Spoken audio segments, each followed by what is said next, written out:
বক ভেবে দেখো বসে নিরালায়, গজব কেন রে দুনিয়ায়, শান্তি কেন নাই রে দুনিয়ায়। নামাজ রোজার ধার ধারে না, সত্য কথা কেউ বলে না। নামাজ রোজার ধার ধারে না, সত্য কথা কেউ বলে না। মিথ্যা আর চুগলখড়ি করিয়া বেড়ায়, গজব কেন রে দুনিয়ায়, শান্তি কেন নাই রে দুনিয়ায়। অফিসগুলি ঘুষে গরম, অফিসারদের নাই তো শরম। অফিসগুলি ঘুষে গরম, অফিসারদের নাই তো শরম। পার্টি দেখলে তারা ঘুষের হাত বাড়ায়, গজব কেন রে দুনিয়ায়, শান্তি কেন নাই রে দুনিয়ায়। লোক যাই কোর্ট কাছারিতে, হক ইনসাফ বিচার পেতে। লোক যাই কোর্ট কাছারিতে, হক ইনসাফ বিচার পেতে। ঘুষ দিলে চোর ডাকাত খুনি খালাস পেয়ে যায়, গজব কেন রে দুনিয়ায়, শান্তি কেন নাই রে দুনিয়ায়। হে ভাবক ভেবে দেখো বসে নিরালায়, গজব কেন রে দুনিয়ায়। মাথায় কাপড় দেয় না নারী, পিঠে বুকে দেয় না শাড়ি। মাথায় কাপড় দেয় না নারী, পেটে বুকে দেয় না শাড়ি। বেহায়া বেশরম নারী চলে বেপরদায়, গজব কেন রে দুনিয়ায়, শান্তি কেন নাই রে দুনিয়ায়, গজব কেন রে দুনিয়ায়।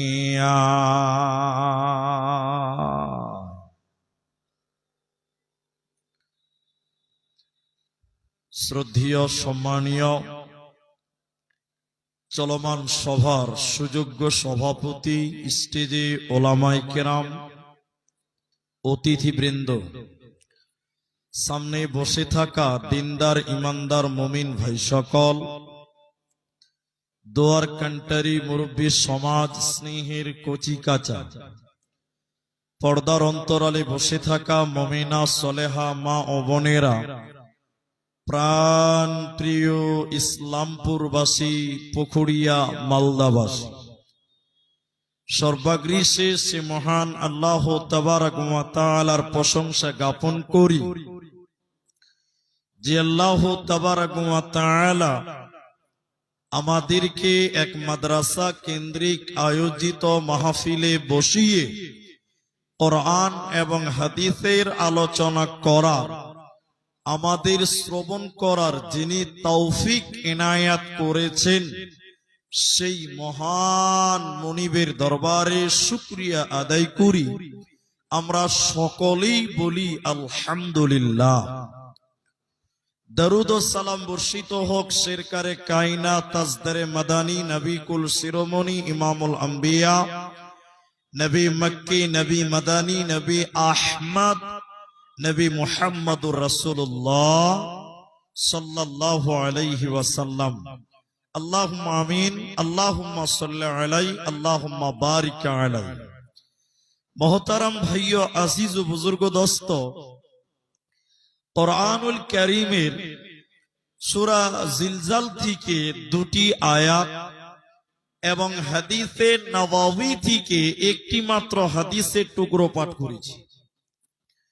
উল্লেখিত আয়াত এবং হাদিসকে কেন্দ্রবিন্দুর মধ্যে রেখে সংক্ষিপ্ত বিবরণের চেষ্টা করব, যদি আল্লাহ তৌফিক দেন তো। আলাইহি তাওয়াক্কালতু ওয়া ইলাইহি উনীব। তবে আমি বক্তব্য শুরুর পূর্বে দুটি কথা আপনাদেরকে জরুরি ভাবে বলছি। কেন যে রাত্রি অনেক হয়েছে, আপনারা এখনো যারা শ্রোতা হিসাবে বসে গেছেন, আমি আপনাদের অনুরোধ করব, অনুরোধ যে আপনারা 10 মিনিট টাইম কেউই আর উঠবেন না। একবার বলুন ইনশাআল্লাহ। 10 মিনিট পর যদি মনে হয় যে না কোরআন হাদিস হচ্ছে না আলোচনা, চলে যাবেন, বেকার রাত জেগে কোনো লাভ হবে না। কি 10টা মিনিট আমাকে ওই জায়গাতে পৌঁছাবার জন্য সময়টা অবশ্যই দেবেন। দ্বিতীয় নম্বর যে রিকোয়েস্ট বা আবদার করব, রাত অনেক, আমি আপনাদের কিছু কথা জিজ্ঞাসা করব, আপনারা উত্তর দেবেন। সবাই একবার বলুন ইনশাআল্লাহ। আপনারা যদি উত্তর দেন তাহলে আমার বুঝাতে সুবিধা আর আপনাকে বুঝতে সুবিধা হবে। এজন্য দুজনেই আমাকে সহযোগিতা করেন, বক্তব্য বুঝতেও সুবিধা, বুঝাতেও সুবিধা। কোরআনুল কারীমের যে আয়াত এবং যে হাদিস পড়েছি, আমি আপনাদের সামনে একটি বিষয় তুলে ধরবো। এই মাদ্রাসায় এইবার দিয়ে বোধহয় 3 থেকে 4 বার হলো, কিন্তু আমরা আরেকবার সবাই বলুন আলহামদুলিল্লাহ। ইতিপূর্বে 2 বার পর পর বৃষ্টি হয়েছে আমি যখন এসেছি। এই মাদ্রাসায় 2 বার বৃষ্টি হয়েছে। আজকে আলহামদুলিল্লাহ আবহাওয়া খুব ভালো, এজন্য আরেকবার প্রশংসা করে বলুন আলহামদুলিল্লাহ। আজকে আপনাদের সামনে শুধুমাত্র কবরকে কেন্দ্র করে কথা বলবো ইনশাআল্লাহ। এর আগে বৃষ্টিতে দাঁড়িয়ে দাঁড়িয়ে কিয়ামত সম্পর্কে বক্তব্য রেখে গেছিলাম। শুধুমাত্র কবর, অনলি ফর কবর। কারণ আমরা মুসলিম, আমরা বিশ্বাস করি যে কবরে মানুষদের সওয়াল জবাব হয়। এটা আপনাদের ঈমান বা বিশ্বাস আছে না নাই? হ্যাঁ না বলেন। দ্বিতীয় কথা, মরার ব্যাপারে, মৃত্যুর ব্যাপারে কেউই ইখতিলাফ করেন না, মতবিরোধ করেনি, মতনৈক্য করে না। নাস্তিকেরাও বিশ্বাস করে যে একদিন মরতেই হবে। মৃত্যু যখন হবে, আমরা মুসলিমরা অন্তত বিশ্বাস করি যে মরার পর যে বারজাখি জীবনে সওয়াল জবাব, আযাব, শাস্তি, সেটা প্রতিটি মানুষকেই সওয়াল করা হবে। হবে কি হবে না বলেন? জোরে বলুন, হবে না? নাই হবে। আপনি বলবেন মাওলানা, যে লোকটাকে সুন্দরবনের জঙ্গলে বাঘে খেয়ে নিল, ওর তো কোনো কবর হলো না, ওর সওয়াল জবাব কোন জায়গাতে হবে? আপনি বলবেন মাওলানা, একজন ব্যক্তি সমুদ্রে ঘুরতে গিয়েছিল, ওকে তিমি মাছে গিলে খেয়ে নিল, গোটা মানুষকে গিলে নিল, ওর তো কোনো জানাজা নাই, ওর তো কোনো কবর নেই, তাহলে এর সওয়াল জবাবটা কোন জায়গাতে হবে? এজন্য বিদ্বানদের উক্তি হলো, উলামাদের কথা হলো, কবর কোনো ঘরের নাম নয়, কবর কোনো জায়গার নাম নয়, বরং কবর হলো একটা সময়ের নাম। মৃত্যু থেকে কিয়ামতের দিন পর্যন্ত এই দীর্ঘ টাইমটাকে বলা হয় বারজাখি জীবন, কবরের জীবন। এই জীবনটা হলো কবরের জীবন। মাছের পেটে যে রয়েছে ওটাই তার কবর, বাঘের পেটে যে গেল ওটাই তার কবর। তাকে সেখানে সওয়াল জবাব করা হবে, সেখান থেকে সে কোনো রকম রেহাই পাবে না। এজন্য সেই কবরের জন্য, সেই জায়গায় বাঁচার জন্য আপনাকে আমাকে রেডি হয়ে যেতে হবে। নবী মুহাম্মদ সাল্লাল্লাহু আলাইহি ওয়াসাল্লাম বলছেন, প্রতিটি মানুষকে এই কথাগুলো জিজ্ঞাসা করা হবে। কথা কটা একটু পরে বলছি, সংজ্ঞাটা পরে বলছি। চলেন হাদিসের জগতে চলেন। বিসমিল্লাহির রহমানির রহিম। ইযা উযিয়াল মাইয়িতু ফিল কবরি আতাহু মালাকানি ফায়াকুলানি মান রাব্বুকা মা দীনুকা ওমান নবিয়্যু। নবী বলেন, যখন কোন মানুষকে কবরে দাফন করা হয়, মাটি দেওয়া হয়, ওই ব্যক্তির কাছে দুইজন ফেরেশতা সঙ্গে সঙ্গে উপস্থিত হয়। ওই দুইজন ফেরেশতা পৃথিবীর সাধারণ মানুষদের মতন তাদের চেহারা নয়। ওই দুটি ফেরেশতা এত ভয়ঙ্কর, এতই ভয়ঙ্কর, ওদের চোখগুলো নীল জল জল জল জল করে জ্বলবে এবং তাদের শরীরটা হাড়ির কালির চেয়েতেও কালো কালো শরীর হবে, চোখগুলো নীল জল জল করে জ্বলবে। এরকম দুটি ফেরেশতা কবরে এসে ওই মাইয়াতকে উঠিয়ে বসান, বসিয়ে বলেন ফায়াকুলানি, তারা দুইজন বলে, একসঙ্গে তারা বলে, তুমি বলো, মান রব্বুকা মা দীনুকা ওমান নবিয়্যুক, বলো তোমার রব কে, বলো তোমার দিন কি, বলো তোমার নবী কে। বিশ্ব নবী বললেন, শোনো, যে ব্যক্তিটা এই তিনটি প্রশ্নের উত্তর দিতে পেরে যাবে ও সব জায়গাতে বেঁচে যাবে, আর যে ব্যক্তিটা এই তিনটি প্রশ্নের উত্তর দিতে পারবে না ও কোনো জায়গাতে ও বাঁচতে পারবে না। এজন্য তিনটি প্রশ্নের উত্তরকে তুমি রেডি করে নাও, না হলে বাঁচার উপায় রবে না। এই তিনটি প্রশ্ন, সবাই বলেন প্রশ্ন কটা? এতটি লোক একটু বলুন প্রশ্ন কটা? এখানে তিনটা, আর একটা প্রশ্ন করা হবে। কবরের প্রশ্ন চারটা। কটা বলেন এবার, বলেন কটা? এতটি লোক একবার তাকবীর দেন, লিল্লাহি তাকবীর। হাজি ভাই সেদিন জালসাতে বলছে, ওই হরিশ্চন্দ্রপুরের বালুয়াঘাট মাদ্রাসায় বলছে, মুলি সাহেব 23 কুইন্টাল মাংস খেয়ে লেগেছে, তাও মানুষের গলাতে ভোল্টেজ হয়েছে না। আজকেও তো প্যান্ডেল, বিরাট বড় প্যান্ডেল, খাওয়ার প্যান্ডেল। এবার তাকবীর দেন, রাত হয়েছে, লিল্লাহি তাকবীর। তাহলে কবরের টোটাল প্রশ্ন কটা? তাহলে চতুর্থ নম্বর প্রশ্নটা কি?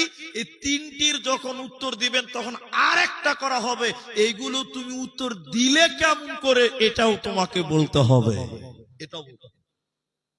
তাহলে প্রশ্ন তিনটা। এখন বলবেন, মুরি সাহেব আমার তো মুখস্থ আছে। হাজি মুখস্থ আছে না নাই? কিন্তু মুখস্থ করে কোনো লাভ হবে? আরে মুখস্থ করেই যদি লাভ হয়, তাহলে এরকম বুড়া বুড়া যেগুলো মুরব্বি আছে, এনারা তো অত বয়স হয়নি, ওরা জান্নাতে রিজার্ভেশন পাস থাকবে। ঠিক বললাম না ভাই? কারণ ওরা তো আগে মুখস্থ করেছে। কবরে মুখস্থ করে কোনো বাঁচা যাবে? যদি উত্তর না দিতে পারেন, জটিল কঠিন শাস্তি কবরে দেওয়া হবে। তিনটি প্রশ্নকে পেন্ডিং রেখে দিলাম, উত্তর না দিতে পারলে কি শাস্তি হবে শোনেন।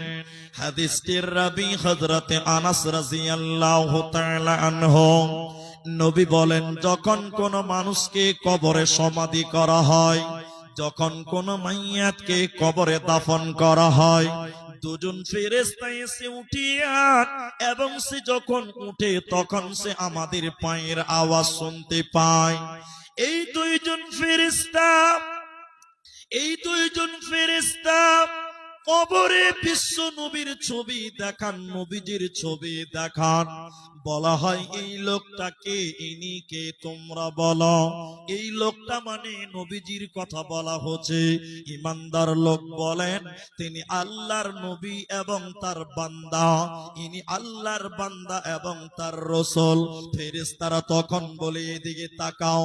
ফেরেশতারা বলে, দেখো জাহান্নাম, জাহান্নাম দাউ দাউ করে জ্বলছে, জাহান্নাম দাউ দাউ করে জ্বলছে। ফেরেশতারা বলবে মুমিন তুমি জাহান্নাম দেখো।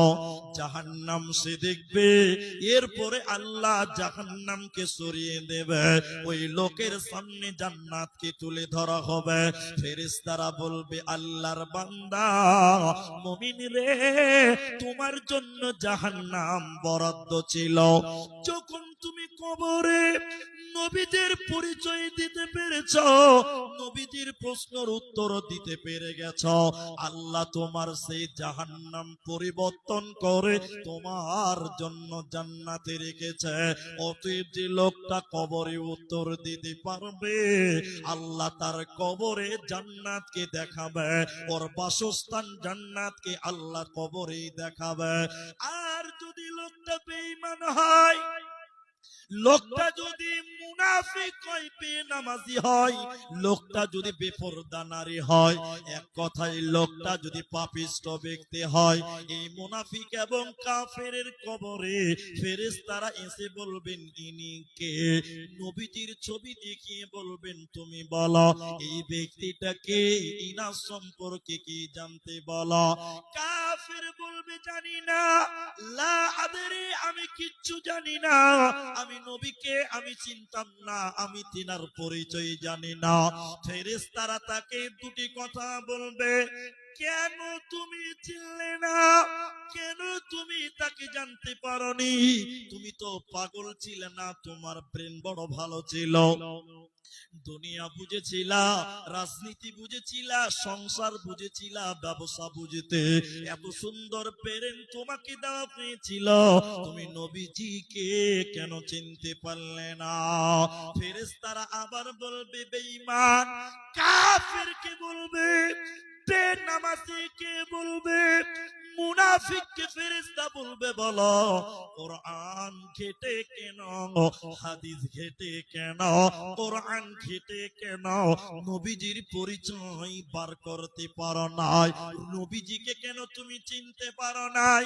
বন্ধুরে, ফেরেশতারা তখন লোহার হাতুড়ি নিবে, লোহার ডান্ডা নিবে, লোহার হাতুড়ি নিবে, লোহার হাতুড়ি দিয়ে এত জোরে তার মাথায় মারবে, এত জোরে তার মাথায় মারবে, ওই লোকটা কবরে। ফেরেশতা যখন তাকে মারবে, এত জোরে কবরে কাঁদবে, এত জোরে সে চিৎকার করবে। বিশ্বনবী বলেন মুসলমান, ওর চিৎকারের আওয়াজ, কান্নার আওয়াজ সারা পৃথিবী শুনতে পাবে, শুনতে পাবে না মানুষ এবং জিন। মানুষ এবং জিন ব্যতীত কবরের শাস্তির আওয়াজ তামাম দুনিয়া শুনতে পায়, তামাম পৃথিবী শুনতে পায়। কবরে বেঈমানকে লোহা দিয়ে পিটবে আর তাদের মাথায় মারবে, তাদের হাড্ডিগুলো ভাঙবে। অতএব মুসলমান, কবরে প্রশ্নের উত্তর না দিতে পারলে বাঁচার উপায় রবে না।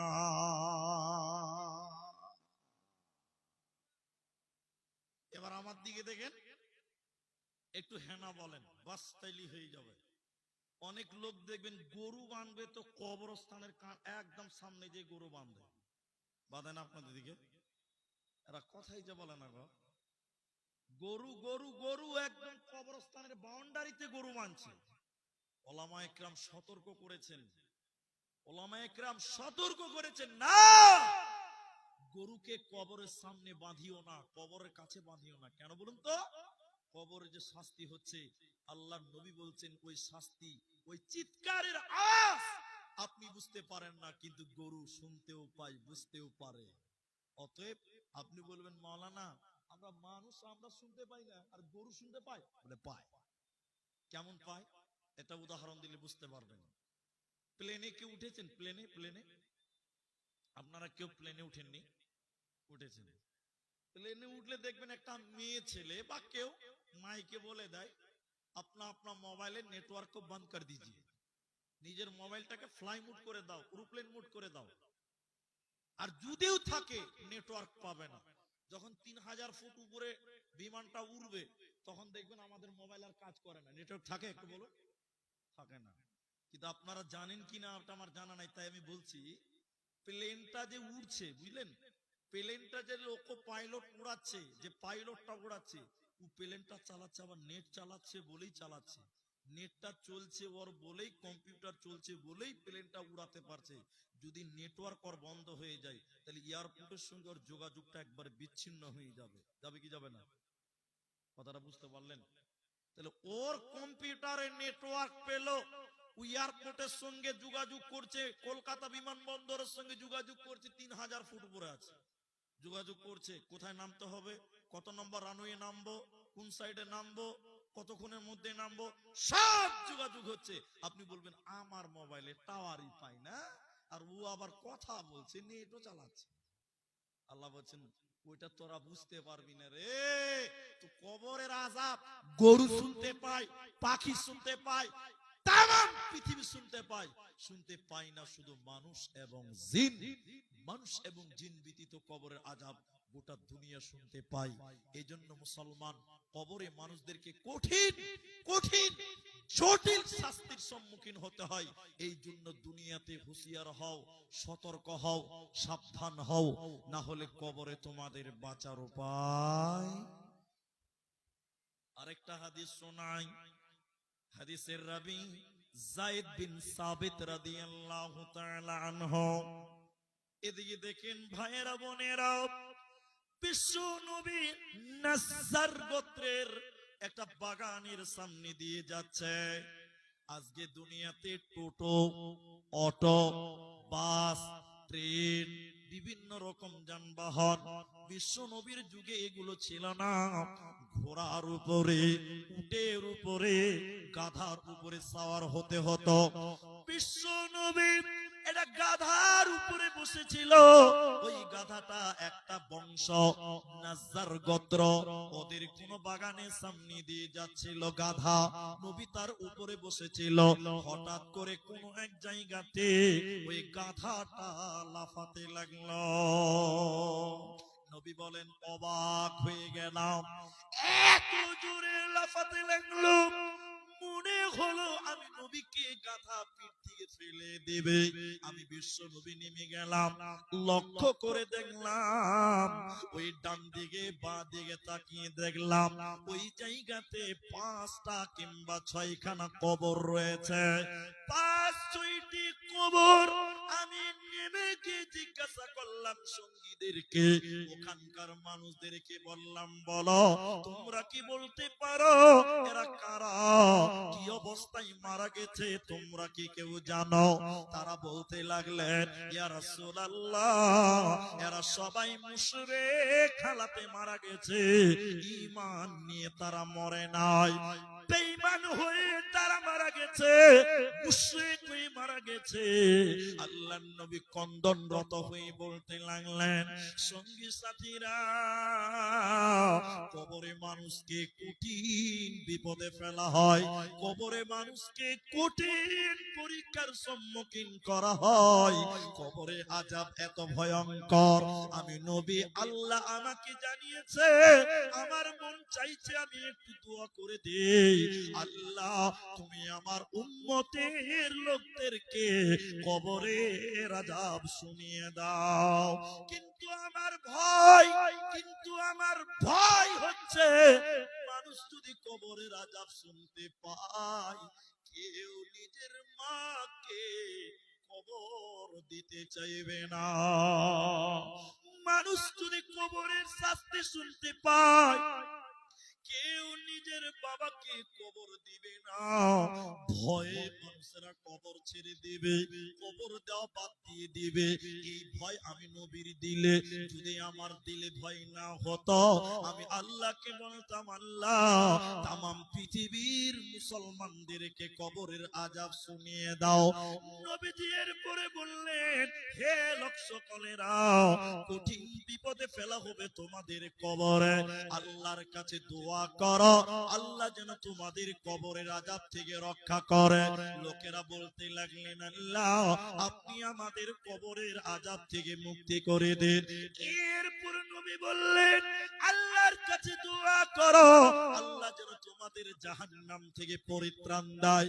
সাহাবীরা বললেন, আল্লাহ আপনি কবরের আযাব থেকে, জাহান্নাম থেকে, দুনিয়ার ফিতনা থেকে, দাজ্জালের ফিতনা থেকে আমাদের রক্ষা করো। কারণ আল্লাহ যদি কবরে কাউকে বিপদে ফেলে দেয়, ওই লোকের বাঁচার উপায় রবে না, থাকবে না, থাকবে না। কবর কবর কবর হায়রে, কবর গাহের মাটি,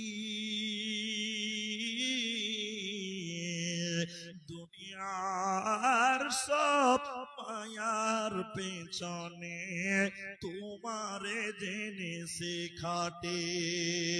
কবর কবর কবর হায়রে, কবর গাহের খাট, না জানি কখন আসিয়া যাবে হায় সেই অজানা দেশের ডাক।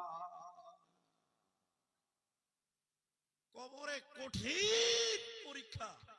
এবার একটা উদাহরণ দিই, তাহলে আর একটু বুঝতে পারবেন। এবছর মাধ্যমিক পরীক্ষা কোন মাসে আছে? ফেব্রুয়ারিতে? ফেব্রুয়ারি 10 তারিখ। আচ্ছা যাই হোক, মাশাআল্লাহ, খুব ভালো। আমি তিনটি কথা বলবো, আপনারা উত্তর দেন। মাধ্যমিকের কোশ্চিন যেটা প্রশ্ন করা হবে, মাধ্যমিকের পরীক্ষাতে লিখতে হবে যেটা, এই কোশ্চিনটা সরকার গোপন করে রেখেছে না প্রকাশ করে সবাইকে দেখিয়ে দিয়েছে? হ্যাঁ ভাই, গোপন রেখেছে কি রাখেনি? যদি সরকার কোশ্চিনটা দেখিয়ে দেয়, সবচেয়ে বয়ে কার কয়াকার র, বুঝতে পারছেন তো? মরা মরা, যদি কাগজটা দেখে লাই, ও ফার্স্ট ডিভিশনে পাস করবে, করবে না ভাই? কিন্তু বলুন, এই কোন ছেলে যদি 2025 সালের ফেব্রুয়ারিতে মাধ্যমিক পরীক্ষায় ফেল পড়ে, 26 সালে আবার পরীক্ষা দিতে পাবে? পাবে না ভাই? পাবে না? পাবে। যদি 26 সালে ফেল পড়ে, আবার 27 সালে মাধ্যমিক পরীক্ষা দিতে পাবে। একটু সবাই বলুন, পাবে না? পাবে। কোশ্চিনটা গোপন, কিন্তু একবার ফেল করলে বারবার সুযোগ আছে, জি ভাই।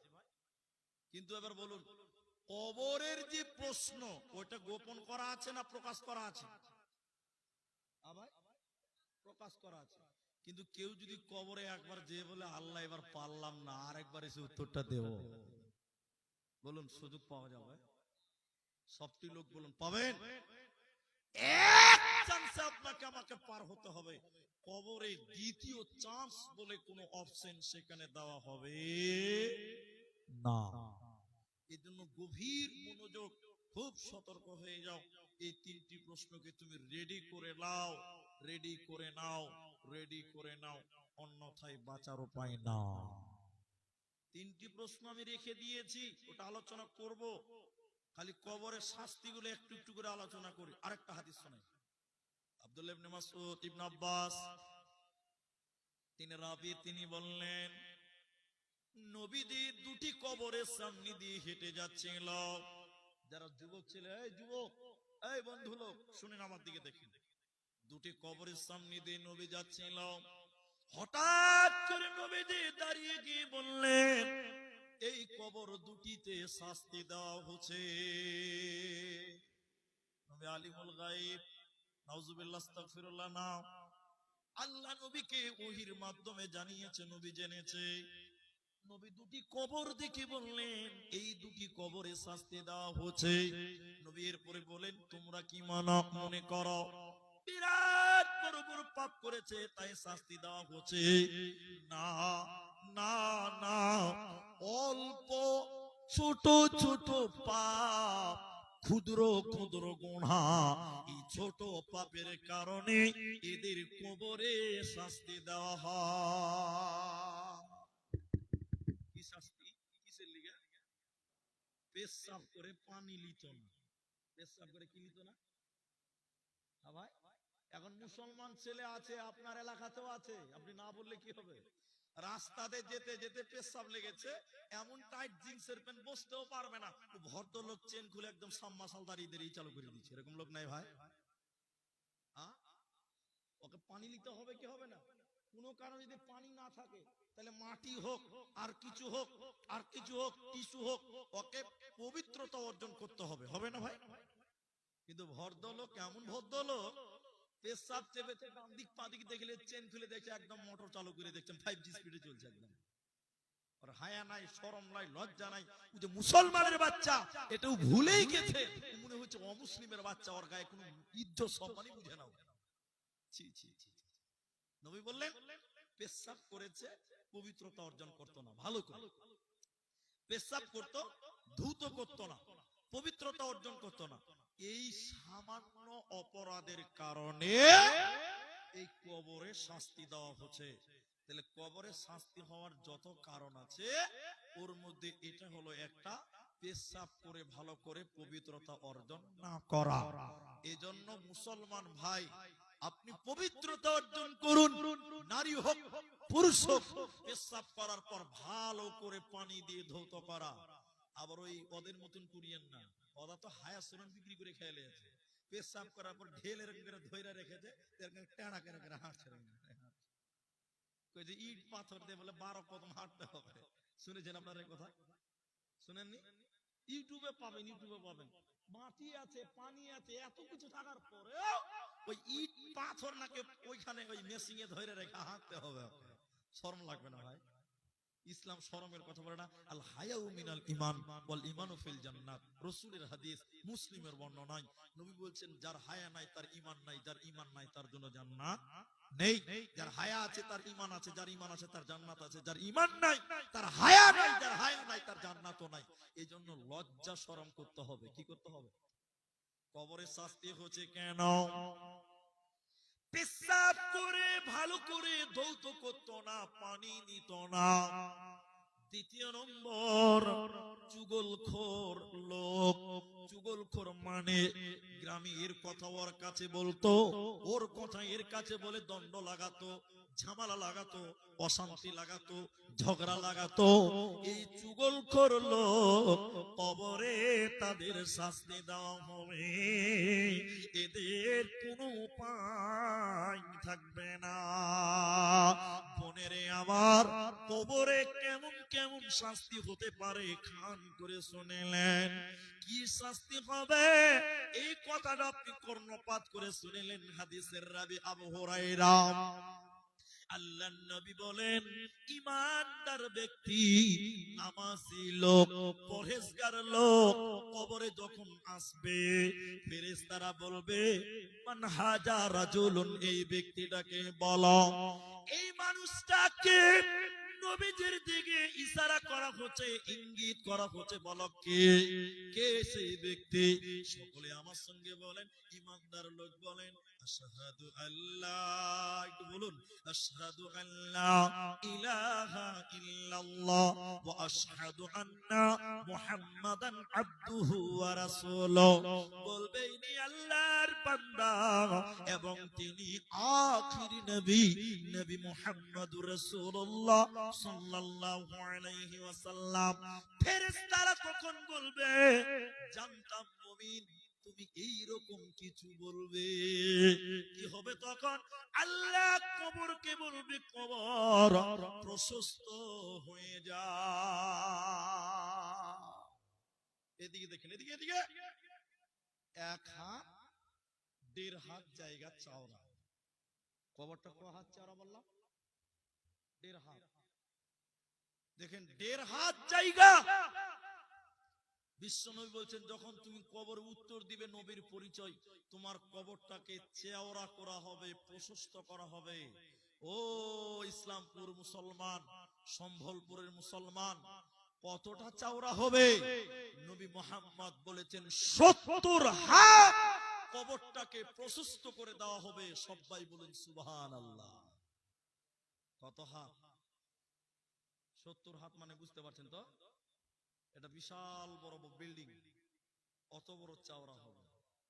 কিন্তু লোকটা যদি বেঈমান হয়, নামাজ পড়ো না, রমজানের রোজা রাখো না, বোন তুমি পর্দা করো না, বেহায়া, আপনার বোন বেপরদা, আপনার মা বেশরমা, তার শরম নেই, আমার দিয়ে দেখেন যদি এই রকম হয়, কবরে যখন যাবে ফেরেশতারা বলবে তিনি কে? তিনি মানে সকলে বলুন নবী মুহাম্মদ রাসূলুল্লাহ সাল্লাল্লাহু আলাইহি সাল্লামের কথা বলা হবে। কাফের বলবে চিনতাম না, জানিনি, জানতাম না, ইনার সম্পর্কে জানা নাই। সৎ করে বললে আল্লাহ তখন কবরকে বলবেন, কবর শাস্তি দাও, শাস্তি দাও, আযাব দাও, শাস্তি দাও। কেমন শাস্তি দিবে এদিকে দেখেন, কবরের ডান দিকে মাটি, কবরের বাঁ দিকে মাটি, দুদিকের মাটি এসে ওই কাফেরকে পিষে দিবেন, চেপে দিবে, পিষিয়ে দেবে।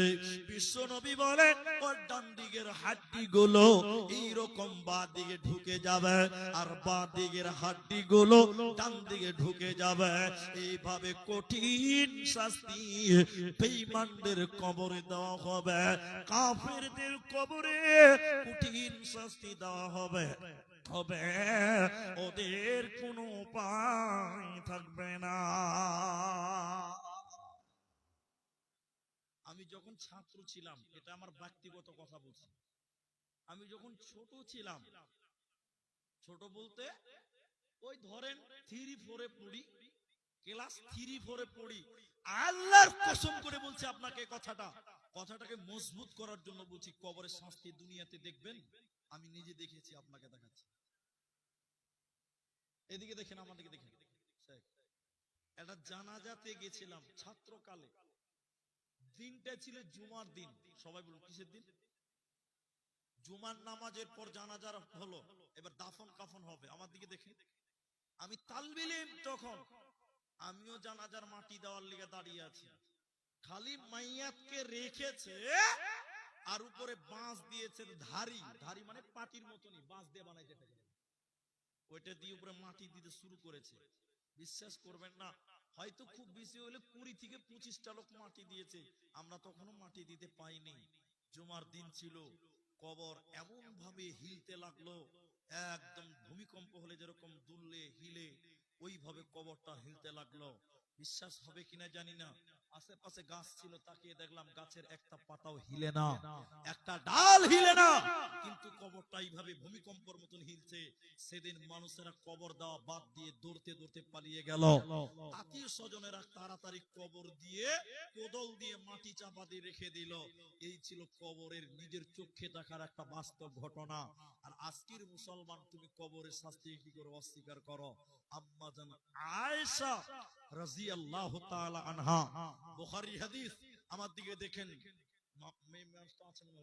মায়েরা শুনেন, এটা বুখারী মুসলিমের হাদিস, আপনাকে বলি, আল্লাহর নবীর স্ত্রী আম্মা জান আয়েশা রয়েছেন বাড়িতে। এটা ইসলামের শুরুর দিকের ঘটনা। একটা ইহুদিদের মেয়ে, মেয়েটা মুসলমান না ইহুদি,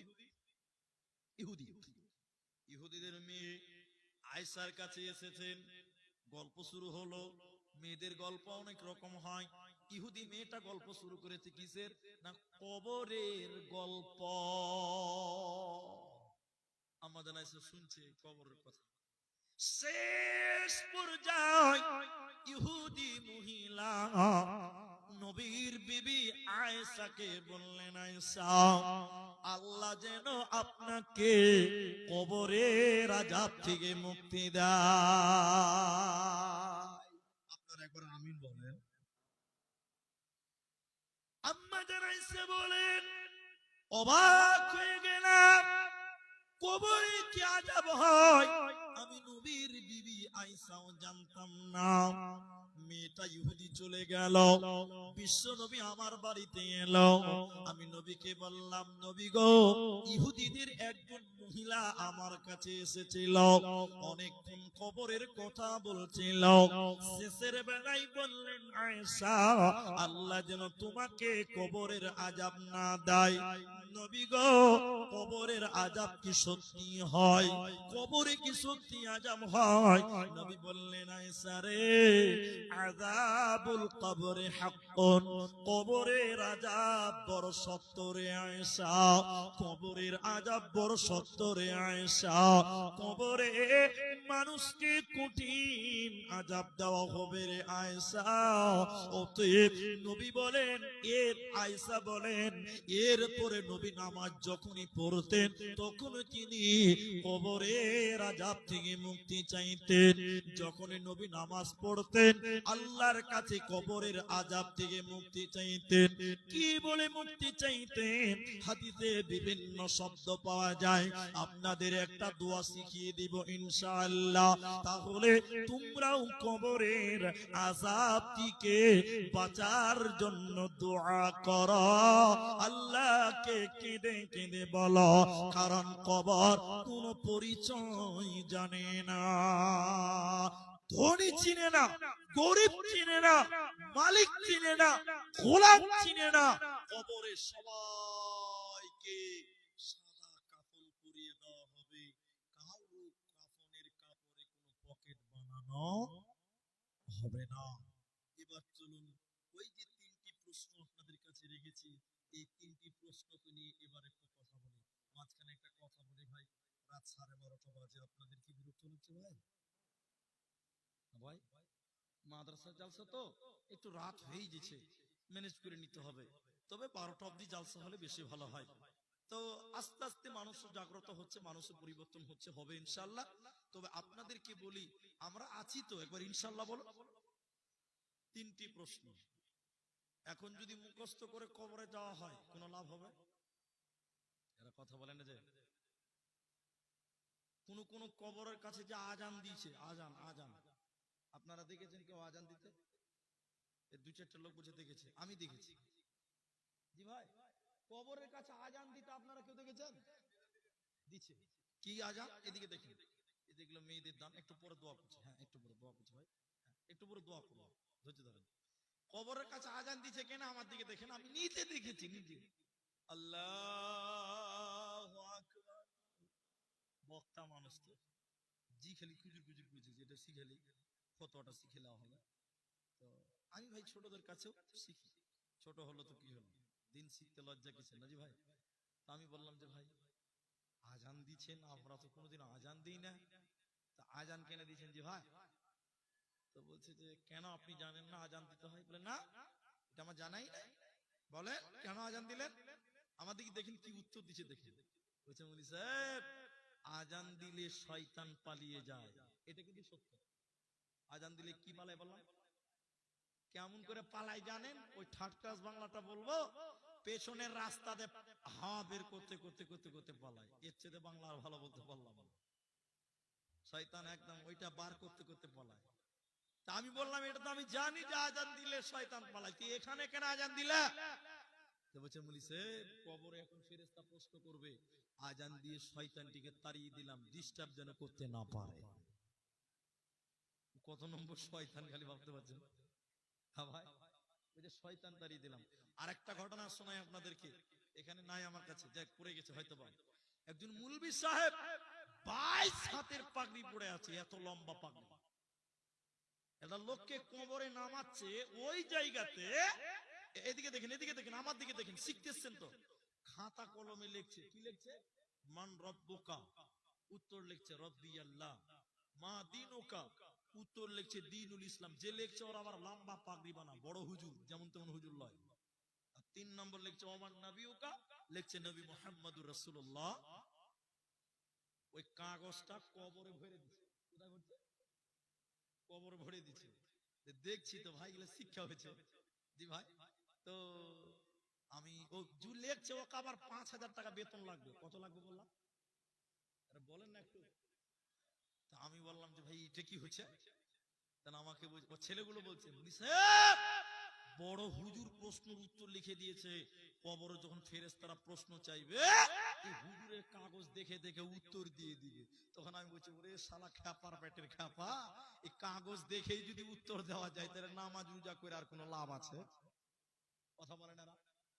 কাগজ দেখেই যদি উত্তর দেওয়া যায়, তাহলে নামাজ, রোজা, দান, সাদকা এগুলো করে লাভ আছে?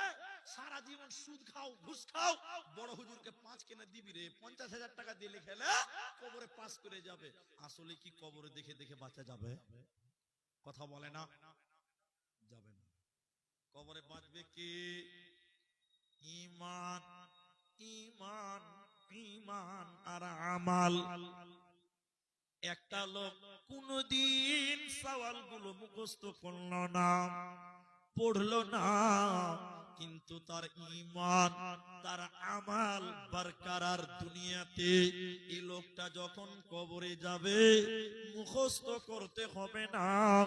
যখন বলবে তোমার রবকে, তোমার দিন কি, তোমার নবীকে, অটোমেটিক তার জবানে বেরিয়ে যাবে উত্তরগুলো। তার জবানে উত্তর কিন্তু আটকাবে না। আর একটা উপন্যাস শোনাচ্ছি, তাহলে বুঝতে পারবেন। এই গ্রামটা প্রসিদ্ধ গ্রাম, ইসলামপুর গ্রামটা প্রসিদ্ধ গ্রাম, সব জায়গার লোক চিনে আর কি। তো ইসলামপুরের কথাই আমি বলি। এটা বুড়ি মানুষ, এটা হাদিস নয়, কোরআন নয়, তাফসীর নয়, এটা বুঝার জন্য একটা হাদিস পড়বো তাই। তো এটা বুড়ি মানুষ, বুখারী বুঝে না, মুসলিম বুঝে না, কোরআন বুঝে না, হাদিস বুঝে না, কিচ্ছু বুঝে না। বুড়ি মানুষ নামাজ পড়ে, ও শুধু কবরকে ভয় করে। কি ভয় করে বললাম? কবর। আর একটা ছেলে আছে শিলিগুড়িতে পড়ে, শিলিগুড়িতে, আল্লাহ মানে না, নাস্তিক। কি মানে না? বাড়িতে এসে ইসলামপুর গ্রামে সকালে নাস্তা খেতে গেছে, তোর মা বলছে বেটা ফজরের নামাজ পড়লি? বলছে মা ফজরের নামাজ পড়ে কি হবে? তোর মা বলছে বেটা কবরে কি উত্তর দিবি রে বাপ? হ্যাঁ মা, কবর টবর কিছু নাই। আবার দুপুরে ভাত খেতে গেছে, তো মা বলছে বেটা জোহরের নামাজ পড়লি? জোহর পরে কি হবে মা? কবরে কি উত্তর দিবি রে বাপ? মানে ওর মা কবর ছাড়া আর কিছু বুঝে না, বুঝলেন কিনা? খুব শিক্ষিত ছেলে তো, কলকাতা শিলিগুড়িতে পড়ে। একদিন সন্ধ্যাবেলা একটা খাতার কলম নিয়ে মসজিদের ইমাম সাহেবের কাছে যেয়ে বলছে, মুফতি সাহেব, আপনারা তো গোটা দুনিয়াতে কবর, জান্নাত, জাহান্নাম করে মানুষের ব্রেনকে নষ্ট করে দিয়েছেন। আমার মা খালি কবর কবর কবর কবর করছে। আচ্ছা কবরে কি প্রশ্ন করা হবে বলেন তো দেখি? তো মুফতি সাহেব হাদিস বর্ণনা করছেন, কবরে মানুষকে 3টা প্রশ্ন করা হবে। একটু সবাই বলুন কটা? ছেলেটা বলছে মুফতি সাহেব থামো, আমি লিখবো। তখন লিখতে শুরু করেছে। প্রথম প্রশ্ন মান রব্বুকা, বলেন উত্তর কি হবে? রব্বি আল্লাহ, লিখলো। মা দিনুকা, উত্তর কি? দ্বীনুল ইসলাম। তৃতীয় প্রশ্ন অমান নবিয়ুকা, আর তোমার নবীকে? উত্তর নবী মুহাম্মদ সাল্লাল্লাহু আলাইহি ওয়াসাল্লাম। এই 3টা প্রশ্ন লিখে নিয়ে বাড়ি চলে গেছে। সারা রাত বসে বসে এই 3টা মুখস্থ করেছে। এই 3টা মুখস্থ করতে ক মিনিট লাগবে ভাই? ক মিনিট লাগবে? 10 মিনিট লাগবে। সারা রাত মুখস্থ করেছে। মুখস্থর ভোল্টেজ কত হবে ভাই? 5G স্পিডে বলতে পারবে। কয় স্পিডে বললাম? ওকে যদি রাত 1টার সময় বলা হয় এই কবরে কি প্রশ্ন করা হবে, ঘুমের ঝুঁকে ঝুঁকেই বলতে পারবে। পারবে কি পারবে না? সারা রাত পড়েছে, ফজরের নামাজ পড়ে নাই।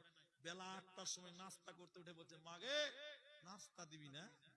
মা বলছে নাস্তা তো খাবি রে বেটা, ফজরের নামাজ পড়েছিস। ফজরের পরে কি হবে মা? তখন ছেলে বলছে ও ফজর পরে কি হবে মা? তার মা বলছে বেটা কবরে কি উত্তর দিবি? ছেলে বলছে মা শুই না লাও কি উত্তর দিব? নবীজি বলেছেন 3টা প্রশ্ন করা হবে। প্রথম প্রশ্ন মান রব্বুকা, উত্তর বলবো রব্বি আল্লাহ। দ্বিতীয় প্রশ্ন মা দিনুকা, বলবো দ্বীনুল ইসলাম। 3 নম্বর প্রশ্ন মান নবিয়ুকা, বলবো নবী মুহাম্মদুর রাসূলুল্লাহ, বলো সাল্লাল্লাহু আলাইহি সাল্লাম। মা ওর কথা শুনে এরকম শুকনো ঢুক গিলছে, হেরে সর্বনাশ, ছেলে তো হাফেজ তৈরি হয়ে গেছে। ছেলে এবার কোমর সোজা করে মাকে বলছে মাকে আমার তো মুখস্থ হয়েই গেছে, তোর মুখস্থ আছে তো? আমি তো মুখস্থ করেছি, তোর তো মুখস্থ আছে? মা তখন কপালে হাত দিয়ে বলছে এ বোকা ছেলেকে কি করে বুঝাবো, আসলে কবরে কেউ মুখস্থ করে বাঁচতে পারবে? কেন পারবে না? মা বলেন বেটা যখন কবরে যাবি, মুনকার নাকির, অন্ধ চোখ, নীল বিশিষ্ট চোখ, কালো কুচকুচে মুচমুচে চেহারা, এরকম ভয়ঙ্কর চেহারা যখন দেখবি, কবরে যা দুনিয়াতে মুখস্থ করেছিস ওদের দেখা সঙ্গে সঙ্গে সব ভুলে যাবি ভয়ে। দুনিয়ার মুখস্থ কবরে কাজে লাগবে না। এরই নাম কবর। কে বলবে রব্বি আল্লাহ?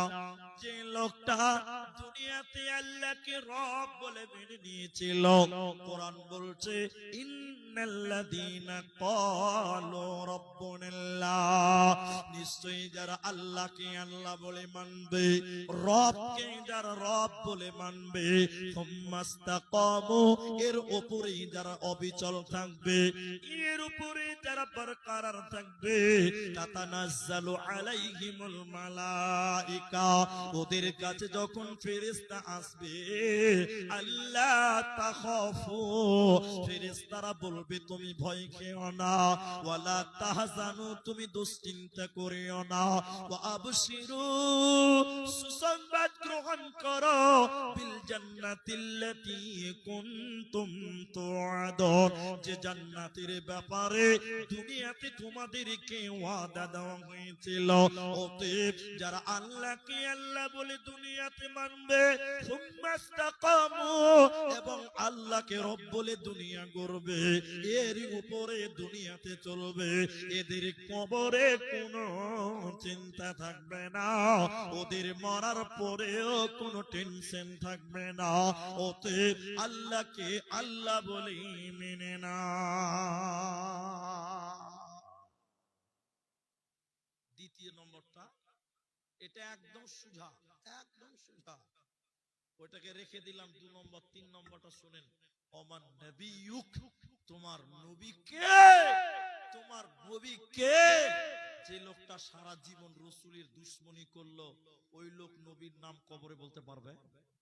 জোরে বলুন না। আমরা রাসূলকে এত ভালোবাসি, রাসূলের জন্য এই যুগে মুসলমানরা জান দেওয়ার জন্য প্রস্তুত, আসে না? নাই? আপনাদের নাই? আচ্ছা, আপনাদের সবারই আছে? এদের কয়টা লোক বলছে আছে, আবার কেউ বলছে নাই গো? রাসূলের প্রতি মহব্বত আছে। কিছু কিছু লোক একদম ক্রিম পালিশ করে রেখে দিয়েছে, দাড়ি টাড়ি কিচ্ছু নাই, ও বলছে রাসূলের লিগে জান দিতে পারবো। দাড়িটাই দিতে পারছ না, আবার জান কি করে দিবি? জি ভাই, রাসূলের লিগে দাড়িটুকু ছাড়তে পারে না, আবার জলসাতে বলছে পুলিশের জান দিয়ে দিব। পাগল কি গাছে ধরে? গাছে ধরে না, এর ভিতরেই আছে, মানুষের ভিতরে আছে। তা নবীকে, নবীর নাম কে বলবে? যে রাসূলের মহব্বত, রাসূলের সুন্নাহ, রাসূলের আদর্শ, রাসূলের মতবাদ নিজের ভিতরে লালন করেছে, পালন করেছে, নবীকে আদর্শ রূপে, মডেল রূপে গ্রহণ করেছে, এই লোককে যখন কবরে বলবে তোমার নবীকে, মুখ থেকে বের হয়ে যাবে নবী মুহাম্মদুর রাসূলুল্লাহ সাল্লাল্লাহু আলাইহি ওয়াসাল্লাম। জীবনে আর কিছু করেন বা না করেন, আর কিছু করেন বা না করেন, দুটি আমল বলে দিচ্ছি। রাসূলের প্রতি মহব্বত যার আছে, রাসূলের এই সুন্নাতটাকে কখনো কেটে রাসূলকে কষ্ট দেবেন না। দ্বিতীয় নম্বর যেটা বলছি আপনাদেরকে, যখনই রাসূলের নাম শুনবেন সঙ্গে সঙ্গে বলবেন সাল্লাল্লাহু আলাইহি ওয়াসাল্লাম। নবী বলছেন মান সাল্লা আলাইয়া ওয়াহিদা সাল্লাল্লাহু আলাইহি ওয়া আশারা, কেউ যদি রাসূলের প্রতি একবার দরুদ পড়ে, আল্লাহ তার প্রতি 10 বার রহমত নাজিল করে। বলবেন না সুবহানাল্লাহ? এইজন্য যতবার নবীর কথা শুনবেন ততবার দরুদ পড়বেন। ভাইজান, আপনাদেরকে বিরক্ত করব না, কষ্টও দিব না, আর একটু টাইম ধৈর্য ধরেন, তাহলে এটা হলো নবীর কথাটা। দিন কাকে বলা হয়, ইসলাম কাকে বলা হয়, এই দিকে তাকান ভাইরা। ইসলাম কাকে বলা হয়? আল্লাহর হুকুমকে রাসূলের তরিকায় মানার নাম। আল্লাহর হুকুমকে নবীজির তরিকায় মানার নাম হলো দ্বীনুল ইসলাম। আল্লাহর হুকুমকে রসুলের মতন যদি না হয় ওটা ইসলাম নয়, ওটাকে বিদআত বলা হয়, কুসংস্কার বলা হয়। ইসলাম কাকে বলে? আল্লাহর হুকুমকে রসুলের তরিকায় মেনে নেওয়ার নামই হলো দ্বীনুল ইসলাম। তাহলে আপনি আল্লাহকে নবীজির মতন করে যদি মেনে নেন, আপনি হলেন মুসলিম, আপনার দ্বীনের নাম হলো ইসলাম। যখন কবরে বলবে তোমার নবীকে এবং তোমার দ্বীনকে, তখন তুমি বলবে দ্বীনুল ইসলাম। তিনটা কথা বলার পর 4 নাম্বার প্রশ্নটা করবে। এদিকে আমার দিকে তাকাই থাকেন ভাইজান, রাত তো হতেই আছে, একটু ধৈর্য ধরেন, আজকের জন্য কষ্ট করতে হবে। হাদিসটা এবার শুনেন। বারা ইবনে আজিব রাদিয়াল্লাহু তাআলা আনহু হাজার ব্যস্ত আছেন, এই হাদিসটা শুনেন, এতে হাদিসটা শুনেন, আপনার ঈমান পরিবর্তন হবে, ঈমানের তারাক্কি হবে, ঈমানের উন্নতি হবে। ভাই বলছি, দাদা বলছি, বাপজি বলছি, এই হাদিসটা শুনেন, আপনার কিছু না কিছু উপকার হবেই হবে। হাদিসটা কি আছে? আচ্ছা, তিনটি কথা মাঝখানে বলে নিতে হবে। কি কথাটা? কবরে যেটা রেখে হয়, কবরে যেটা রাখা হয়, ওটা আত্মা নয়, ওটার নাম দেহ। ওটার নাম কি বললাম? দেহ। কবরে যেটা দাফন করা হচ্ছে ওটা আত্মা না দেহ? দেহ। এই দেহর কোনো মূল্য নেই, এই দেহ পচে যাবে, গলে যাবে, একদম পোকা খাবে, মাটিতে খাবে। তাহলে আত্মাটা আগে আল্লাহর কাছে আছে। কার কাছে আছে? আল্লাহ। হাদিসটা শুনুন। বারা ইবনে আযিব তিনি বলেন, নবী বলেন, যখন কোন বডি, যখন কোন দেহ কবরে রাখা হয়, ফেরেশতারা আত্মা নিয়ে এসে তার ভিতরে ভরে দেয়।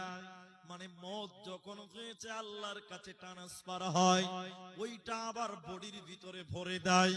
ফেরেশতারা এসে তাকে উঠিয়ে বসান, বসিয়ে বলেন, প্রথম প্রশ্ন, তোমাদের মাঝে একজন ব্যক্তি নবী হিসেবে এসেছিল, তিনি কে? তুমি বলো। তখন লোকটা বলেন, তিনি আল্লাহর বান্দা এবং তার রাসূল।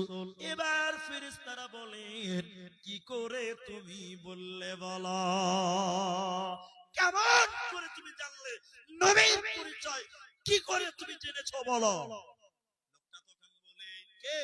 আপনি, আমি, আপনার বাপ, আমার বাপ। আল্লাহ কুরআন ঘেটে ঘেটে দেখেছি, বুঝেছি, জেনেছি, মেনেছি, ইনি হলেন আমাদের নবী। কিতাব ঘেটে জেনেছি, বুঝেছি, মেনেছি।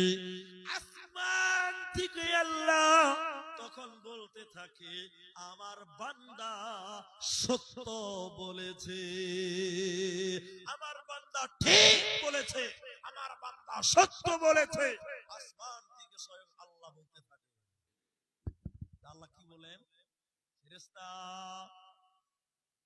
এর কবরে জান্নাতের বিছানা বিছিয়ে দাও। সুবহানাল্লাহ বলেন। সঙ্গে সঙ্গে সঙ্গে সঙ্গে কবরে জান্নাতের বিছানা বিছিয়ে দেওয়া হবে। আরেকবার বলুন সুবহানাল্লাহ। আল্লাহ আরেকবার আসমান থেকে ডেকে বলবেন, আরে ফেরেশতার দল, কাফনের কাপড় পরে আছে, চেঞ্জ করে দাও, জান্নাতের কাপড় পরিয়ে দাও। সুবহানাল্লাহ। জান্নাতের পোশাক কিনিয়ে দেবে। এরপরে আল্লাহ বলেন, জান্নাতের একটা দরজা এর কবরের সামনে উন্মুক্ত করে জান্নাত দেখিয়ে দাও। জান্নাত দেখানো হবে, জান্নাত দেখতে পাবে। শেষ কথাটা কি?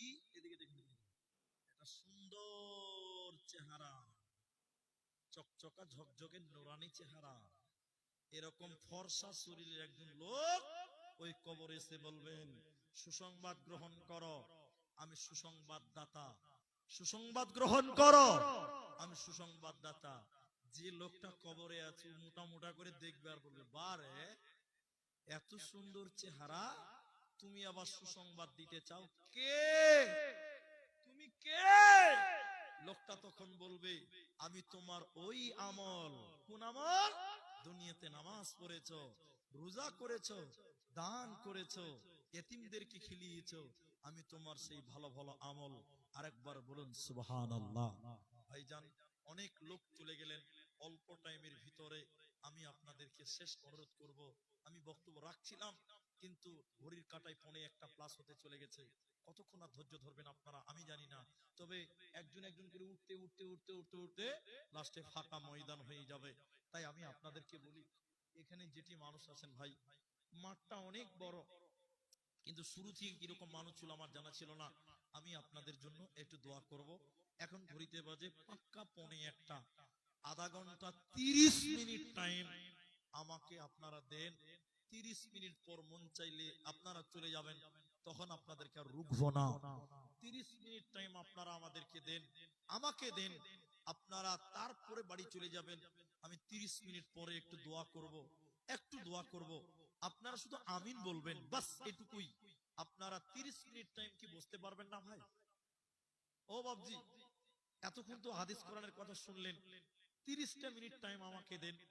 এত ধৈর্য হারা আপনাদের কাছে এই মাত্র আবেদন করলাম। অনেকেই দান করেছেন 200, 500, 1000।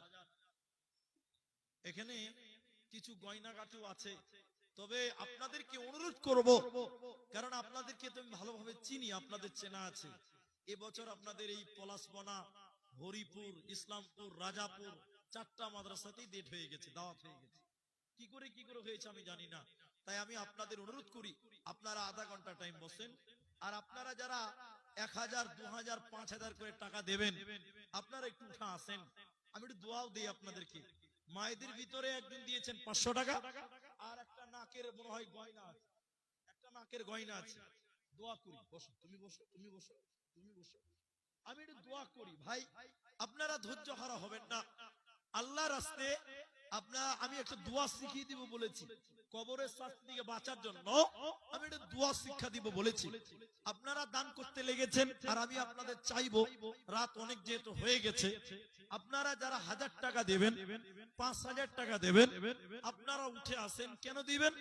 কবরের শাস্তি থেকে বাঁচার জন্য, আল্লাহকে রাজি খুশি করার জন্য।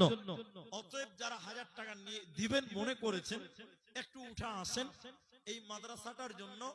ইসলামপুর এই যে মাদ্রাসা, বিরাট জামিয়া, এই জামিয়াতে আপনারা দেন। এটা আলেমদের তৈরি হওয়ার কারখানা, আলেম